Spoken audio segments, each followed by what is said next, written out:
Europe 1. Le journal de 7h sur Europe 1, Victor Pourchet. Bonjour Victor. Bonjour Dimitri et bonjour à tous. Hier, à la tribune de l'Assemblée, il y a eu les Vive l'Ukraine de Gabriel Attal. Le RN qui s'abstient mais se défend d'être pro-russe. Le non catégorique des Insoumis face à une dissuasion active vis-à-vis de Moscou. Et enfin, le résultat du scrutin.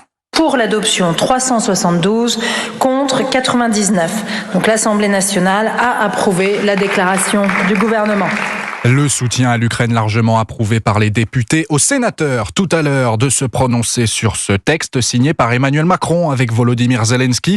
Mais à quoi nous engage-t-il, Mayalène Trémollet ? C'est un accord conclu pour une durée de 10 ans, en vigueur uniquement tant que l'Ukraine demeure en dehors de l'OTAN.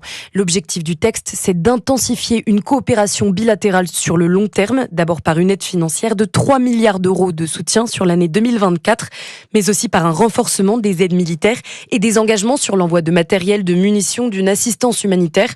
L'accord prévoit encore des sanctions sévères contre plusieurs secteurs de l'économie russe si le conflit se poursuit.